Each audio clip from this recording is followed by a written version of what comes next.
ভারতের সাথে সম্পর্ক নিয়ে বিএনপি সরকার আসলে ভাবনাটা কি আমরা দেখেছি বড় সম্পর্কের বল অনেকটাই গলেছে জি। এবং যদিও ভারতের পক্ষ থেকে ভিসা দেয়া বাংলাদেশের জন্য এখনো বন্ধ আছে এবং সেখানে ক্ষমতাচ্যুত সাবেক প্রধানমন্ত্রী শেখ হাসিনা সহ তার গুরুত্বপূর্ণ সাঙ্গপাঙ্গরা সহ সেখানে অবস্থান করছেন, তাদেরকে বাংলাদেশ ফেরত চায়। শারীরিকভাবে ভারতের সাথে সম্পর্কটা আসলে কোন দিকে যেতে পারে, কত আমাদের সম্ভাবনাটা কি আছে, অবস্টাকলস গুলি কি? আমি মনে করি অবস্টাকলস দূর করার দায়িত্বটা মূলত ভারত। আমাদের যে সম্পর্কের সমস্যা ছিল, এটা ভারতের দিক থেকে কিছু ভুল পদক্ষেপ নেওয়ার কারণে। মানে বাংলাদেশে একটা অথরিটেরিয়ান রেজিম জেকে বসছে, বাস্তবতাও আছে এবং পারসেপশনও যে এটার পেছনে খুবই শক্তভাবে সেই দেশটা ছিল।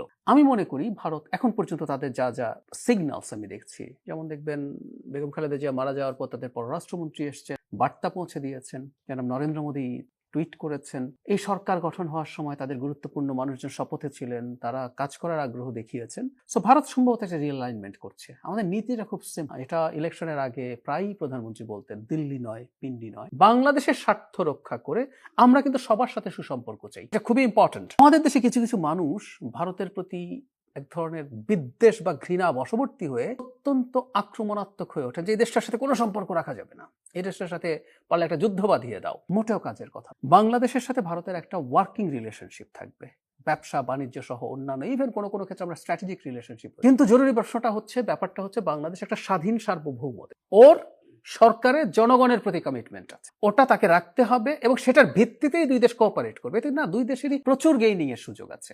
আর আমি মনে করি এটা হবেই, কারণ যখন একটা অথরিটারিয়ান সরকার থাকে সে তো আসলে জনগণের কথা ভাবে না, দেশের কথা ভাবে না, তার একমাত্র লক্ষ্য হচ্ছে সে ক্ষমতায় থাকতে পারছে। তো শেখ হাসিনা যখন ভারতের সাথে ডিল করতেন, আলোচনা করতেন, তার একমাত্র চাওয়া ছিল আমাকে ক্ষমতায় রাখা। এখন আমাদেরকে তো আর ক্ষমতায় বা দায়িত্বে কোনো দেশ বা কেউ রাখছে না, জনগণ আমাদেরকে সেই ম্যান্ডেট দিয়েছে। সো এই সরকার অনিবার্যভাবেই জনগণের ম্যান্ডেট নিয়ে শক্তভাবে জনগণের স্বার্থের পক্ষে দাঁড়িয়ে ভারতের সাথে নেগোশিয়েট করবে। আমি আশা করি ভারত এই যে ভিসা সমস্যা সহ আরো যা যা আছে, কারণ বাংলাদেশের মানুষ ভারতে না গিয়ে ভারতের বিভিন্ন রকম অর্থনৈতিক ক্ষতি, চিকিৎসা, শিক্ষা, ব্যবসা বাণিজ্য, অনেক কিছু, ট্যুরিজম আছে। সো তারাও তাদের এই বাস্তবতাগুলো বুঝবেন আশা করি, এবং আমরা আস্তে আস্তে একটা ওয়ার্কিং রিলেশনে ঢুকে যাওয়া দরকার আছে। আর একটা কথা মনে রাখতে হবে, ভারতও ভবিষ্যতের বাংলাদেশে আসলে স্বাধীন সার্বভৌম দেশের মতো করে এটাকে ট্রিট, এটা ভারতের এই অ্যালাইনমেন্ট ভারতের দিক থেকে লাগবে। এটা যদি হয় আমাদের সমস্যা থাকবে। শুধু ভারত, চীন, যুক্তরাষ্ট্র এবং রাশিয়া সহ আরো যে প্রভাবশালী দেশগুলো আছে তাদেরও তো এটি বোঝার বিষয় আছে যে একটা ডেমোক্রেটিক গভর্নমেন্ট। একদম তাই, প্রত্যেকেরই। কিন্তু আমি আবার এটা মানতে হবে, আমরা পৃথিবী যেহেতু বুঝি,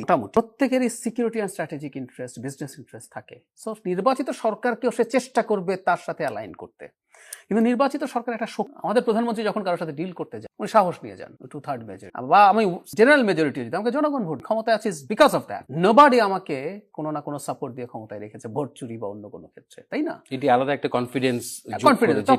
তখন যখন যান তুমি অন্য দেশগুলোর সাথে এই নেগোসিয়েশন এবং ডিসকাশনে বেটার অবস্থানে থাকে। তারপরও এটা আবার বলছি, পৃথিবী বুঝি, বাংলাদেশ স্ট্র্যাটেজিকলি খুবই গুরুত্বপূর্ণ জায়গায় আছে। এখানে চায়নার ইন্টারেস্ট আছে, ইউএস এর ইন্টারেস্ট আছে, Europe as a whole interest আছে। আমরা খেয়াল করবো বোয়িং না এয়ারবাস, এই নিয়ে কিন্তু বিজনেস নিয়ে শুরু হচ্ছে। সো এগুলো আছে, কিন্তু ওই যে বললাম আমরা বেটার ডিল করতে পারবো, কারণ আমরা একটা ভালো নির্বাচিত সরকার আছে। জনগণ তেমনটাই আশা করে। আমরা অনুষ্ঠানের শেষ পর্যায়ে শেষ করতে চাই, সরকারের যে 1 মাসের মূল্যায়ন আপনি কিভাবে করবেন? যদিও আপনি সরকারের অংশ, এরপরও আপনাকে এই প্রশ্নটি আসলে করতেই হচ্ছে অভ্যাসবশত।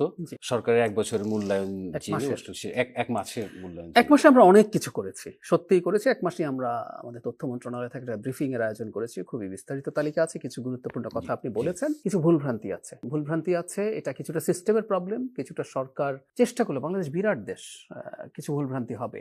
আমি একটা কথা আমাদের সরকারের দিক থেকে, এই সরকারের দিক থেকে বলতে চাই, সেটা হলো ভুল করেও গলা চড়িয়ে এই সরকার বলবে না আমরা যা করেছি সঠিক করেছি। এই সরকার ভুল করলে এই সরকার ভুল স্বীকার করবে, সেই সরকার ভুল শুধরে নেওয়ার চেষ্টা। আমরা we may not be the best, but we will try the best। এই সরকার সর্বোচ্চ চেষ্টা করবে এবং